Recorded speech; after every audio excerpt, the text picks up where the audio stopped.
Assalamualaikum warahmatullahi wabarakatuh kepada rakan pendengar. Hari ini, saya sebagai wakil kumpulan 3, Nurin Syahira binti Zariman, akan membentangkan video berkenaan analisis perbandingan antara tokoh, iaitu antara tokoh Al-Kindi dan tokoh Ibnu Battuta. Terlebih dahulu, saya ingin memperkenalkan ahli kumpulan saya yang terdiri daripada 6 orang. Pertama, Nur Hafizah binti Mat Hanafi. Kedua, Masyitah Farhana binti Yusof. Ketiga, Nur Laila Sakinah binti Elah. Keempat, Puteri Imraatul Mufidah binti Jadmiko. Kelima, saya sendiri, Nurin Syahira binti Zariman. Dan keenam, Nur Faizah binti Razali.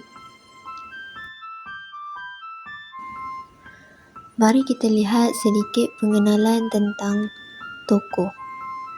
Tokoh merupakan seorang insan yang memainkan peranan penting dalam setiap aspek dalam sesemua negara bangsa di dunia. Mereka inilah yang menyumbang banyak sumbangan kepada bangsa dan seterusnya menjadi sumber rujukan kepada semua lapisan masyarakat. Segala rujukan berkaitan dengan ilmu akan dirujuk kepada pakar dan tokoh dalam bidang masing-masing. Terdapat 2 orang tokoh yang akan dibentangkan, iaitu Al-Kindi dan Ibnu Battuta.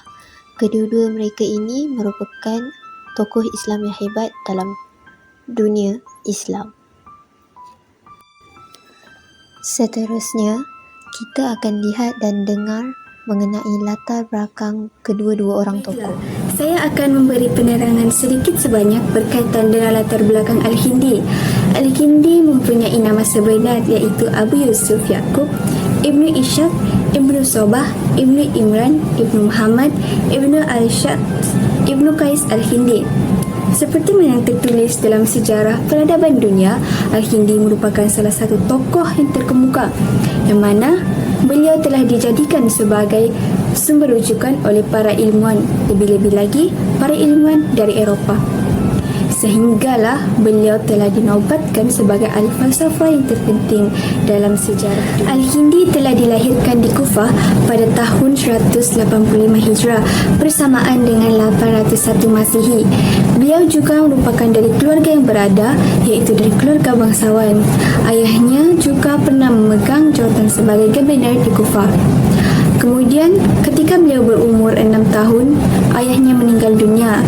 Ini menyebabkan beliau tinggal bersama ibunya dan melanjutkan pendidikannya. Al-Kindi telah menghembus nafas terakhir ketika berumur 68 tahun pada tahun 252 Hijrah bersamaan 886 Masihi. Itu sahaja berkaitan dengan latar belakang Al-Kindi. Warahmatullahi wabarakatuh. Saya Nur Hafizah binti Mat Hanafi yang memegang nombor matriks D2022-1103-157. Saya akan membentangkan berkaitan dengan latar belakang Ibnu Battuta. Ibnu Battuta atau nama sebenarnya adalah Muhammad bin Abdullah bin Ibrahim bin Yusuf Abu Abdullah Ibnu Battuta. Ibnu Battuta merupakan seorang kabilah Barbar yang berasal daripada golongan berbangsa Sunni. Beliau ini terkenal sebagai tokoh pelayaran dan penerokaan. Nama gelaran yang diterima oleh beliau ialah Samsuddin bin Battuta. Beliau ini lahir di Tangier, Morocco atau Maghribi pada tarikh 17 Rejab 703 Hijrah yang bersamaan dengan 24 Februari 1304 Masihi. Ibnu Battuta meninggal pada tahun 956 Hijrah di wilayah yang sama dengan tempat kelahirannya, iaitu di Morocco. Beliau telah bermula menceburi bidang pelayaran pada usia yang sangat muda, di mana beliau baru berumur 21 tahun dan mengambil keputusan untuk berhenti mengembara pada umur 49 tahun. Selama tempoh 29 tahun, dari tahun 1325 hingga 1354 Masihi, merupakan tempoh beliau mengembara di 44 buah negara. Sehingga beliau telah digelar sebagai The Prince of Muslim Traveller oleh para sarjana dan orientalis di Barat. Sekarang kita akan beralih kepada isi utama pembentangan, iaitu analisis perbincangan. Terdapat 4 ciri dalam analisis perbincangan ini. Pertama, cara mendapatkan ilmu. Kedua, bidang kepakaran. Ketiga, hasil karya. Dan yang terakhir, pencapaian. Al-Kindi memulakan pendidikan awalnya dengan mula belajar membaca Al-Quran, diikuti dengan belajar menulis dan ilmu matematik. Kemudian pendidikannya diteruskan di Basrah dalam bidang pengajian bahasa dan teologi Islam. Sepanjang berada di Basrah, beliau memperdalam kajiannya tentang falsafah ilmu dan ilmu pengetahuan Yunani dibantu oleh ilmuwan-ilmuwan Parsi dan Syria yang ditemuinya pada ketika itu. Di samping itu, beliau juga telah dilantik sebagai guru pembimbing kerajaan dan doktor khas di Istana Khalifah atas kecerdikannya pada ketika itu. Kemudian, zaman pemerintahan pun beralih kepada zaman pemerintahan Khalifah Al-Mu'tasim Billah. Ketika berada di zaman pemerintahan tersebut, beliau telah diberi kepercayaan untuk mendidik putera Ahmad, iaitu anak kepada Khalifah Al-Mu'tasim Billah. Kisah Ibnu Battutah pula, pendidikan beliau bermula dari keluarga yang positif dan berpendidikan, di mana datuknya, pakciknya dan ayahnya dahulu adalah seorang hakim.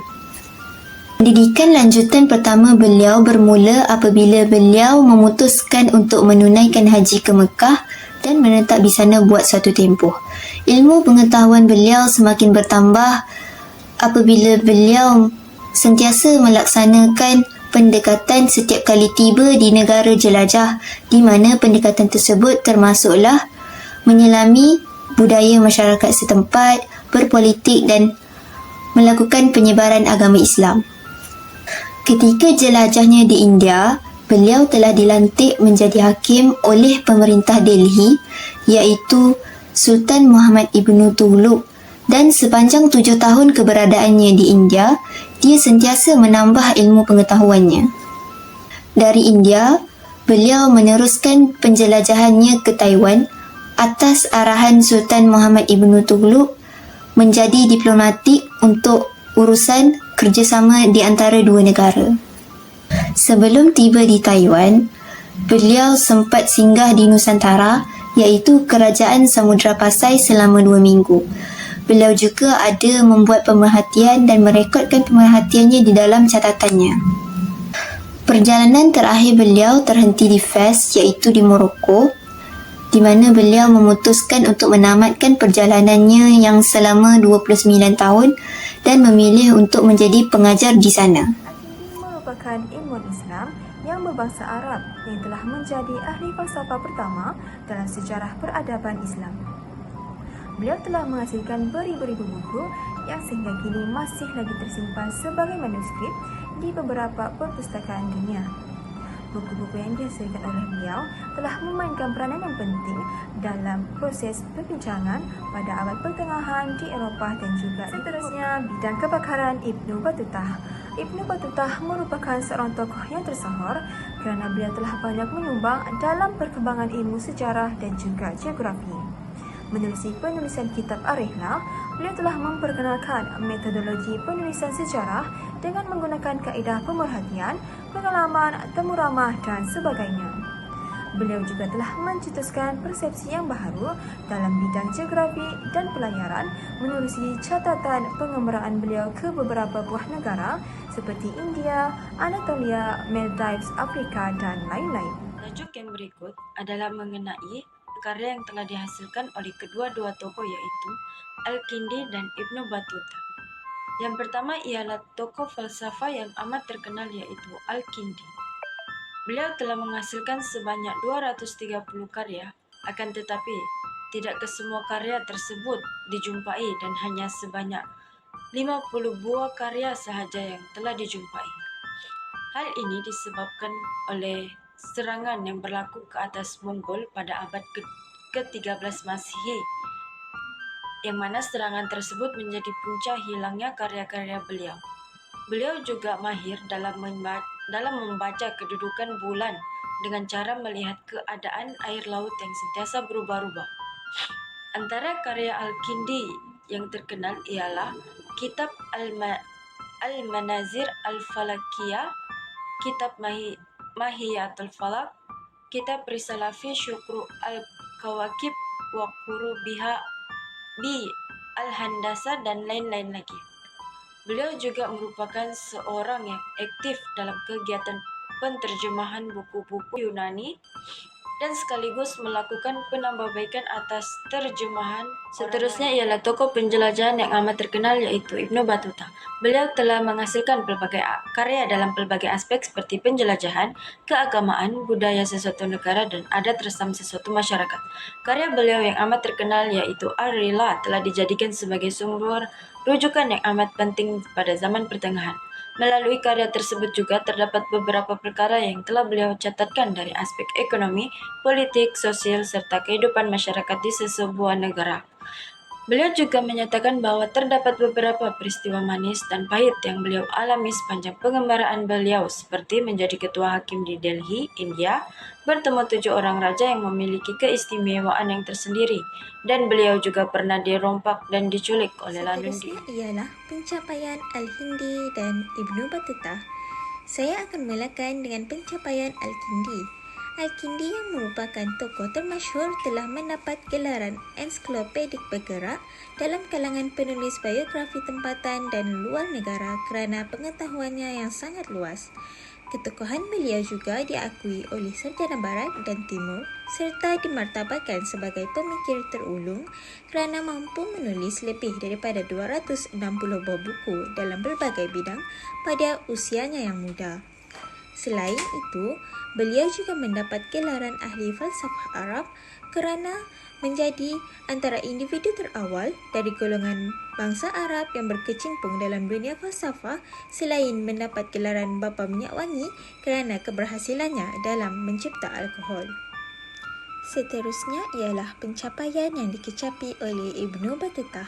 Antara pencapaian tertinggi beliau ialah beliau berjaya merentasi 3 benua bermula daripada Afrika Utara, Afrika Barat, Eropah Selatan, Eropah Timur, Timur Tengah, India, Asia Tengah, Asia Tenggara dan China dalam tempoh 29 tahun.